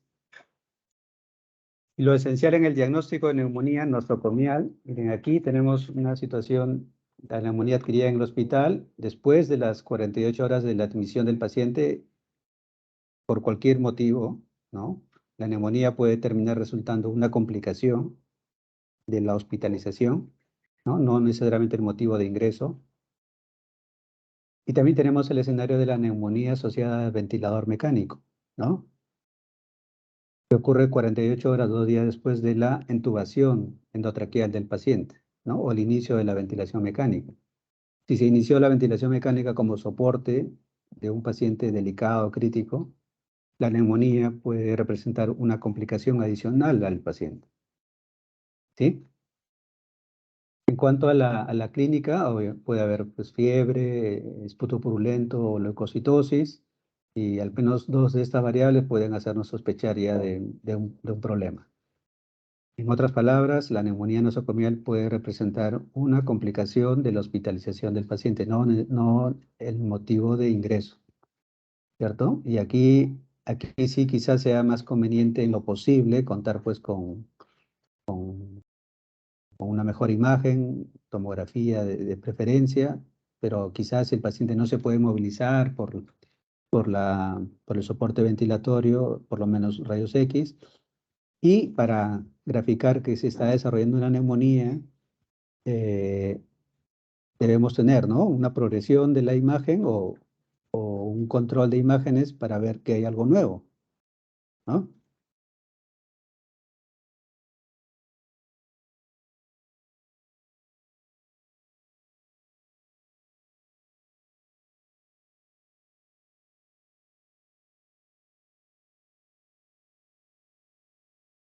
¿Qué consideraciones generales debemos tener respecto a la neumonía nosocomial? ¿No? Que es la segunda causa de infección hospitalaria, ¿no? Y la principal causa de muerte. Y la mortalidad puede fluctuar entre un 20 a 50%. ¿No? Los pacientes en UCI tienen un mayor riesgo de neumonía nosocomial por la intubación, ¿no? Y también un mayor riesgo de muerte. Es bastante improbable identificar la bacteria, el agente causal al inicio, por lo que también tenemos que emplear terapia empírica, pero siempre, como les dije, hacer el esfuerzo por identificar el germen. Y por eso es que la cobertura antibacteriana inicial es empírica y debe hacerse aquí si es mandatorio, conociendo la epidemiología, la microbiología hospitalaria, ¿no? Y no solo del hospital en general, sino del servicio en particular donde estemos, porque puede haber variaciones importantes. Respecto a la patogénesis de la neumonía nosocomial, miren, hay diferencias con la neumonía comunitaria, ¿no? Hay otros agentes causales, hay una mayor proporción de resistencia bacteriana que puede variar respecto de cada centro hospitalario, ¿no? Y la condición de los pacientes es mucho más pobre, ¿no? Porque estamos señalando que la neumonía nosocomial es como que una complicación que se agrega al problema que motivó el ingreso del paciente al hospital, ¿no? Y la colonización de las vías respiratorias superiores es el primer paso para el desarrollo de una neumonía, ¿no? Ya rápidamente, en 48 horas, 72 horas, el 75% de los pacientes tiene una colonización, ¿no? Entonces, por eso es que la estancia en el hospital debe ser el menor tiempo posible. Una disminución en el pH gástrico también puede promover el sobrecrecimiento bacteriano y la colonización de las vías respiratorias principales, ¿no? Y aquí una diferencia puede haber entre la neumonía adquirida en el hospital con la neumonía asociada a ventiladores. Son en esencia la misma, pero el Acinetobacter y la Stenotrophomonas pueden ser más asociadas con la neumonía asociada al ventilador, ¿no? Aquí tenemos que estar ya sospechando de Staphylococcus aureus, de Bacillus gram negativos como Pseudomonas, Enterobacter, Klebsiella pneumoniae e incluso E. coli, ¿no?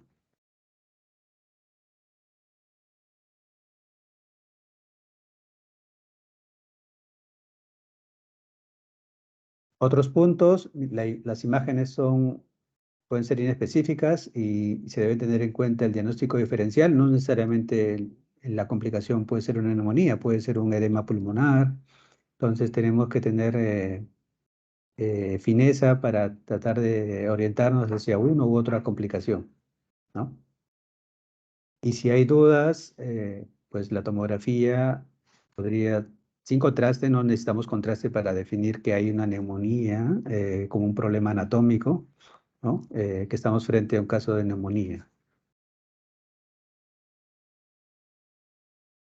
Ahora, respecto del esfuerzo para hacer el diagnóstico etiopatogénico, la aspiración endotraqueal, pues con catéter estéril, con un cultivo cuantitativo, ¿no? Para ver el conteo de colonias es lo más indicado cuando estamos frente a una neumonía asociada al ventilador, ¿no? Miren que un hemocultivo positivo ocurre en 1 de cada 5 casos, ¿no? Y eso, aun cuando nos ayude en el diagnóstico, también es un factor de riesgo, ¿no? De complicaciones de otros órganos.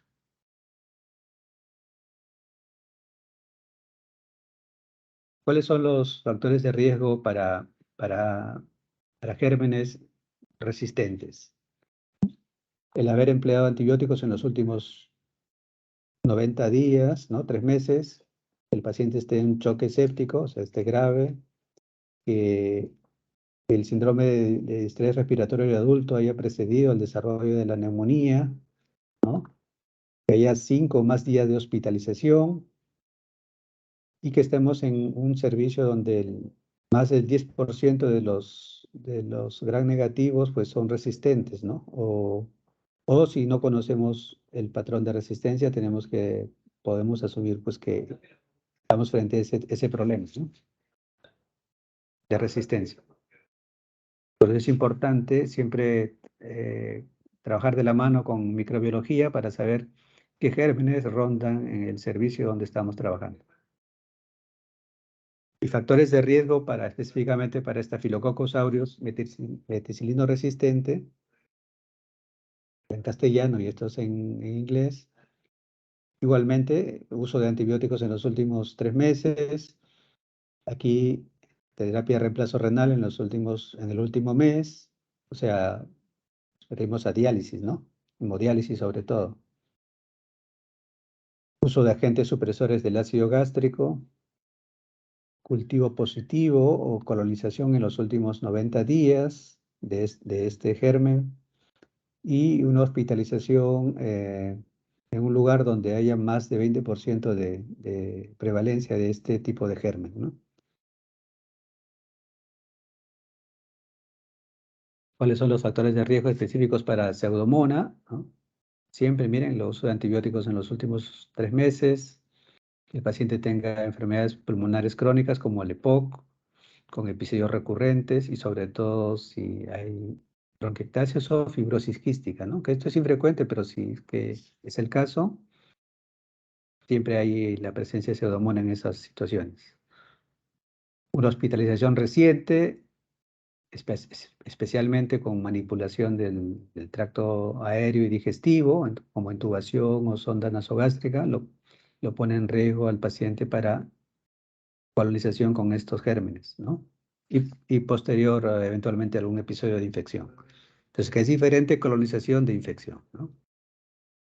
Reporte de Gram negativos a partir de una buena muestra respiratoria. Siempre que tomemos una muestra, siempre para interpretar el resultado debemos verificar que la muestra haya sido adecuada. O sea, menos de 10 células epiteliales por campo y más de 25 polimorfos por campo también, ¿no?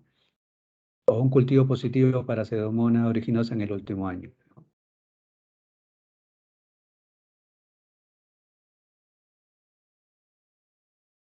Y ahora, ¿cómo manejamos la neumonía nosocomial? Aquí vamos a tener 4 escenarios. El este de la izquierda con el otro, en el otro extremo son los extremos, ¿no? Aquí hay menos riesgo de mortalidad y aquí en el otro extremo mayor riesgo de muerte. Y los otros dos son situaciones intermedias, como vamos a ver, ¿no? Acá no hay factores de riesgo, aquí hay factores de riesgo para Staphylococcus aureus, pero no para Gram negativos o para Pseudomonas. Y aquí hay factores de riesgo para Gram negativos, pero no para Staphylococcus aureus.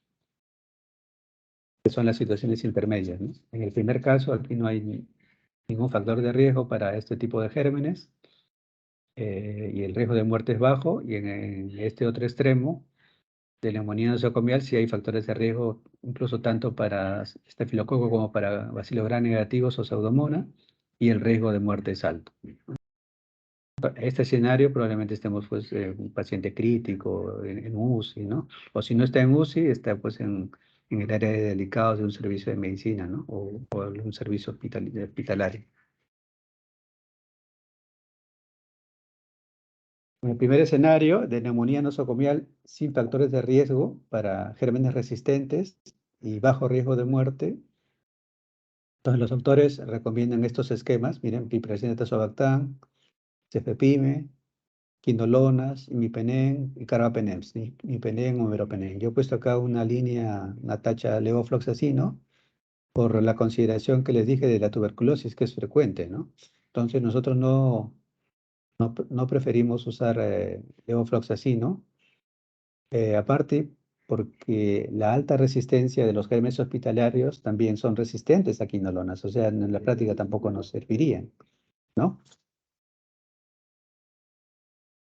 En el escenario de factores de riesgo para Staphylococcus aureus resistente, pero no para Gram negativos, miren el esquema de la izquierda, como el anterior.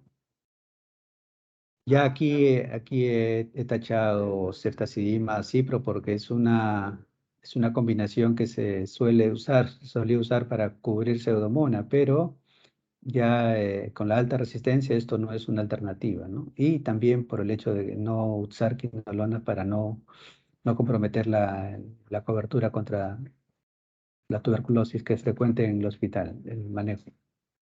Y a estas opciones le pueden agregar o vancomicina o linezolid, ¿no? Sobre todo si hay factores de riesgo pues, para Staphylococcus aureus, ¿no? Entonces, vancomicina, si no hay ningún problema con la función renal, y si la función renal está afectada y puede ser muy variable en el curso del tratamiento, podrían usar linezolid, ¿no?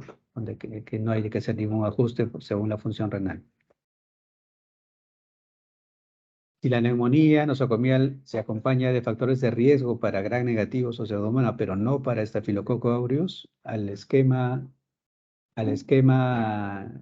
general, ¿no? De piperacina, tazobactam, cefepime o carbapenems, le pueden agregar pues un aminoglicósido, podrían agregarle, ¿no? Si es que no hay y con una monitorización estricta de la función renal, ¿no? Gentamicina o amicacina. Y aquí he tachado las quinolonas por la consideración de tuberculosis que ya les he mencionado, ¿no? Ciertamente han surgido algunos medicamentos antibióticos como ceftazidima, avibactam, ceftolozano, pero que tienen la idea de evitar el uso de los carbapenems, vale decir imipenem, meropenem, porque estos se emplean con bastante frecuencia en el hospital, lo que no tenemos todas las opciones de cobertura antibiótica, porque son copias o genéricos y de muy bajo costo. Y estos nuevos medicamentos que están diseñados para evitar el uso de carbapenem, son una clase importante de antibióticos, como son recientes, son originales, son de alto costo. Pero hablando estrictamente en términos de microbiología, sí podrían ser convenientes si tenemos identificado un germen que es sensible a estos productos, podríamos emplearlos, ¿no?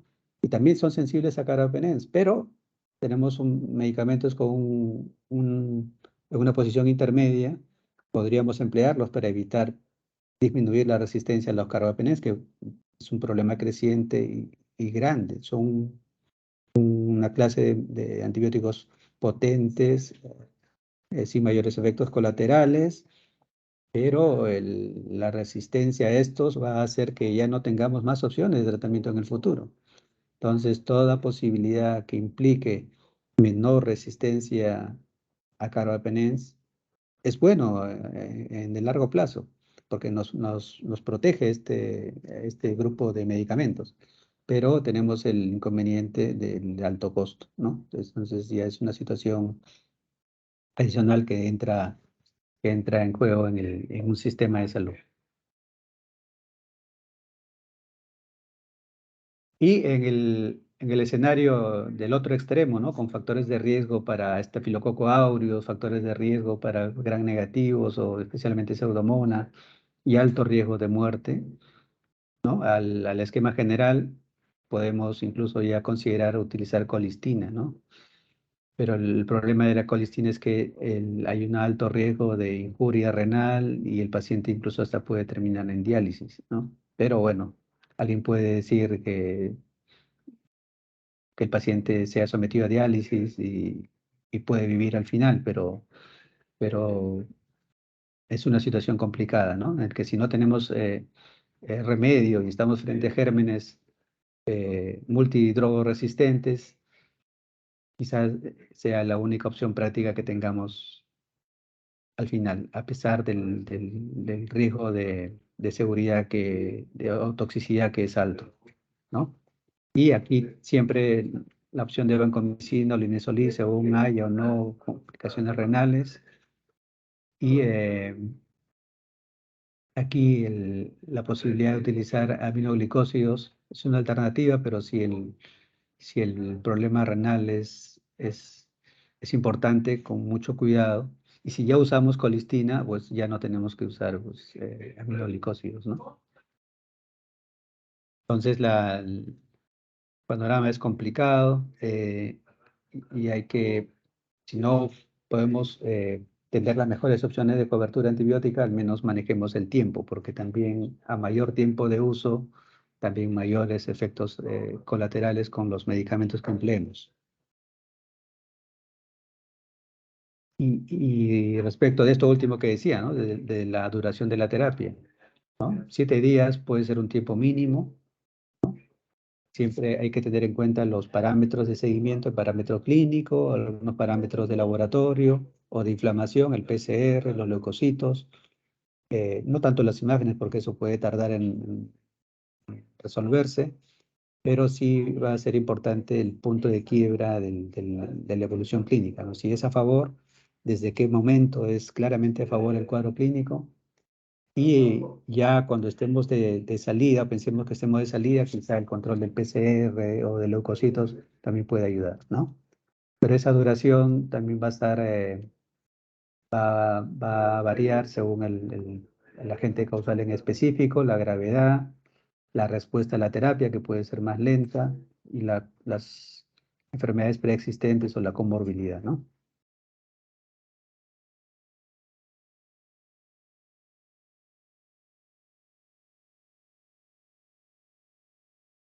Eso es el final, y vamos rápidamente con sus preguntas o comentarios.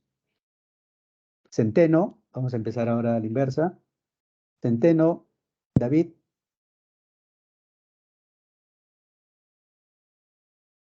Sí, doctor, buenos días. ¿Sí? No, doctor, no tengo ninguna duda.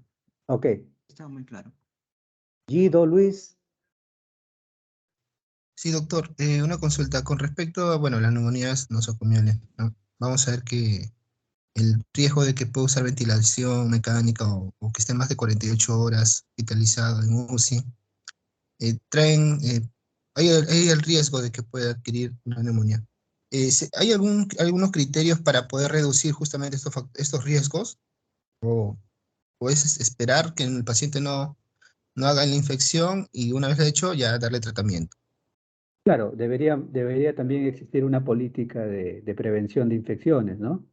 Siempre el uso de sondas, la inmovilización, quizá que el paciente tenga un problema neurológico y no le permita movilizar secreciones con facilidad, todo eso incrementa el riesgo de complicaciones como esta, ¿no? Entonces, debería existir en los hospitales equipos que se dediquen a ayudar en la prevención de la prevención. De hecho, se puede hacer, ¿no? Pero estratificando bien a los pacientes para racionalizar el recurso humano. Entonces, sí se podrían implementar políticas para reducir esos riesgos, ¿no? Ok, doctor, gracias. Vera Fernández. Sí, doctor. Todo claro, doctor. Ok. Trujillo.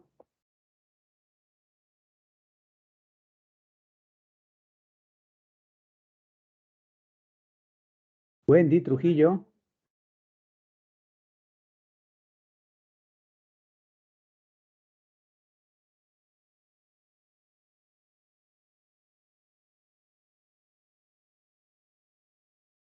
Ello, Colmenares. No, doctor, ha estado claro. Chaunín.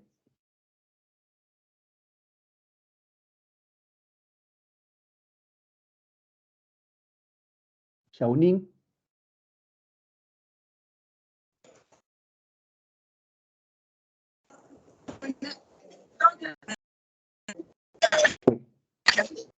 Rodríguez, Melissa. Ninguna pregunta, doctor. Todo claro. Ricardo Vivas. Sí, doctor. Bueno, como un comentario, ¿no? A diferencia de la patología que hemos visto en la comunidad, en este caso vamos a estar viendo lo que es más que nada la resistencia a la bacteria, ¿no? Que la bacteria ha generado. Y como usted lo mencionó, el tiempo que va a permanecer el paciente, la persona en el hospital, va a ser fundamental porque va a estar en mayor exposición al riesgo de contagio. Eso sería todo, doctor. Bien. Pinedo, Alice. Ninguna duda, doctor. Todo claro. Brian Pérez. No, doctor, ninguna duda. Miguel Pérez.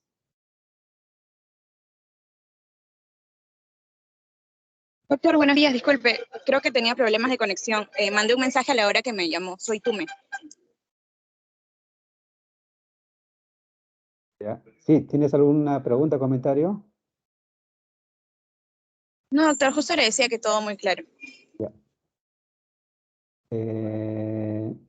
Leonardo Pérez.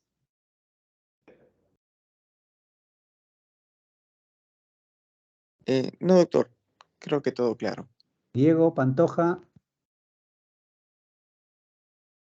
Mm, No, no, doctor, por el momento. Ya. Bien. Elías Ortega.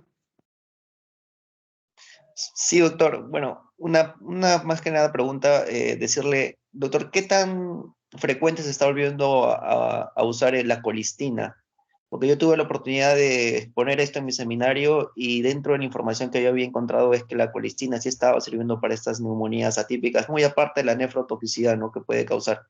Pero ¿qué tan frecuente se está volviendo a usar este fármaco, doctor?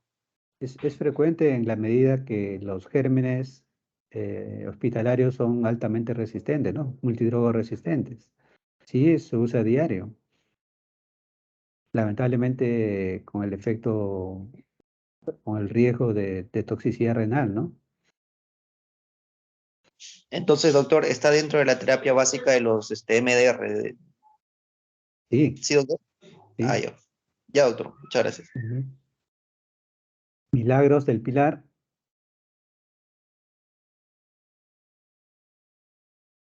No, doctor, ninguna pregunta. Merani.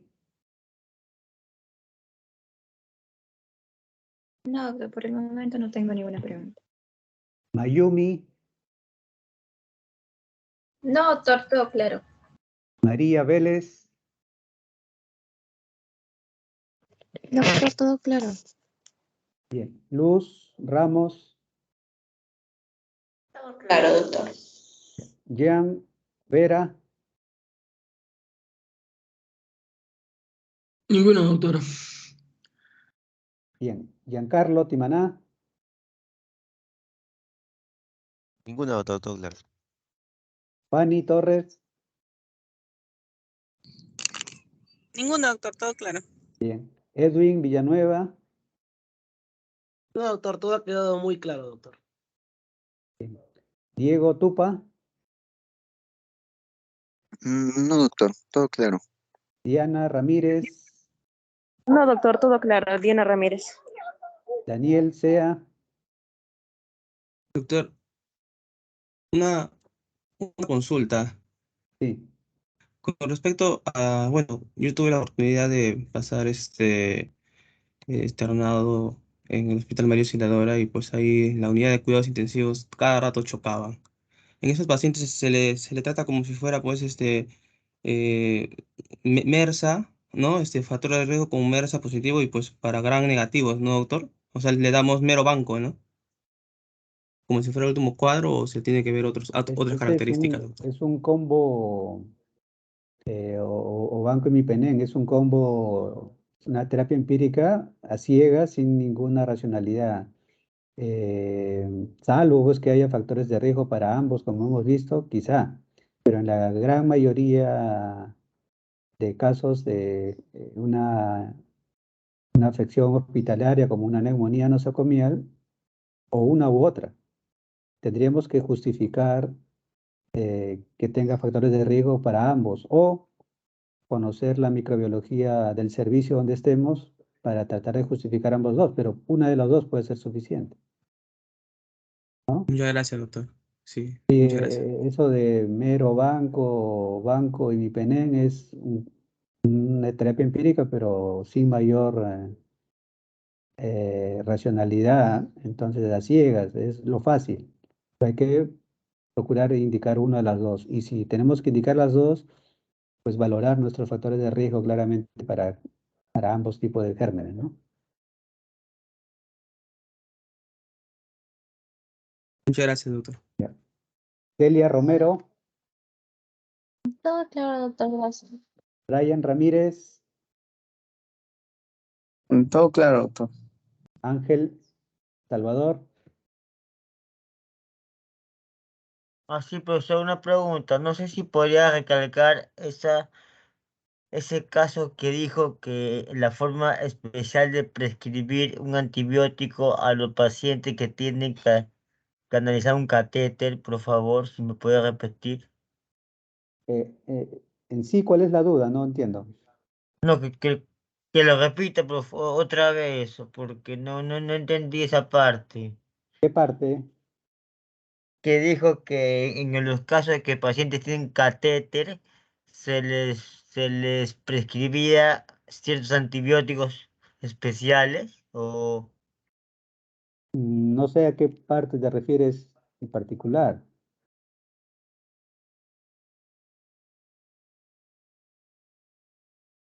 si puede retroceder la diapositiva, ¿no? En el caso, están los 4 casos, y los casos que tenían los pacientes con catéter, No, que se no, podía los 4 escenarios son el primero, donde no hay factores de riesgo para resistencia y con bajo riesgo de muerte, ¿no? Eso es el primero. El otro extremo es con factores de riesgo para estafilococo aureus y bacilo gram negativos, incluido pseudomonas, con alto riesgo de muerte. Esos son los dos extremos. Y en el intermedio están, si hay factores de riesgo para estafilococo aureus, o el otro, si hay factores de riesgo para bacilo gram negativos o incluido pseudomonas. Esos son los 4 escenarios. ya, profesor, gracias. Andrés Segarra, No, doctor, todo claro. Adriani, Sí, doctor. Respecto a la patogénesis, disminuye el pH gástrico. ¿Esto es en todos los pacientes? ¿Y por qué se da? claro, el ácido clorhídrico es un factor de protección. O sea, si barremos eso, cambiamos la flora y entonces esto con facilidad puede facilitar la colonización y posterior infección. Por eso el uso de bloqueadores del ácido clorhídrico en el estómago, hay que usarlos si es que hay una indicación clara. Si hay mucho estrés, el uso de corticoides, entonces sí, protegemos. Pero si el paciente está con dieta, no necesariamente tenemos que agregar antiácidos. ¿Sí? En ese O sentido sea, va el tema. O sea, va al sentido de que evitar el exceso de antiácidos, el uso innecesario de los antiácidos. Pero hay situaciones en las que sí tenemos que emplear. Por ejemplo, usamos con bastante frecuencia omeprazol. Omeprazol para protegerla en situaciones de que el paciente esté pues, inestable, esté con mucho estrés por el cuadro agudo que tiene, o estemos usando medicamentos como los corticoides, tenemos que proteger, porque si no también nos ponemos en riesgo de una hemorragia digestiva, ¿no? Entonces, y el paciente puede estar incluso en NPO. Entonces tenemos que proteger el riesgo de gastritis erosiva o sangrado digestivo. Pero si el paciente está estable, hospitalizado, no necesariamente tengo que que utilizar antiácidos. ¿Sí? Sí, doctor. ¿Y otros factores o otra patogénesis aparte del pH gástrico para que se dé una neumonía Ahí intrahospitalaria? están las diapositivas. Todo tiene un riesgo, ¿no? Las ondas, la manipulación, toda la instrumentalización, todo tiene un riesgo. Hay que hacerlo si es que no hay otras alternativas, pero en el hospital todo tiene un riesgo y beneficio. Y en todo caso lo manejamos con el tiempo más corto posible. No podemos evitarlo. Gracias, doctor. Ok, creo que son todos. Dariana, ¿terminamos? Sí, doctor. Creo que Sí, entonces la siguiente sesión es el martes con el ya seminario de tuberculosis, ¿no? El martes a las 4. sí, doctor, martes a Sí, las 4. te aviso para cuando haga la programación, probablemente mañana por la tarde o la noche, te aviso. Doctor, ¿usted cree que nos podría brindar sus diapositivas? ¿O no? Se los voy a colocar en la plataforma en la próxima hora. Ya está bien, doctor. Muchas ¿Ya? gracias. Ok, y la referencia también que les he mencionado. ¿Ya? Está bien, doctor. Ok, muy bien. Tengan buen domingo. Gracias. Doctor Hasta luego. Collins.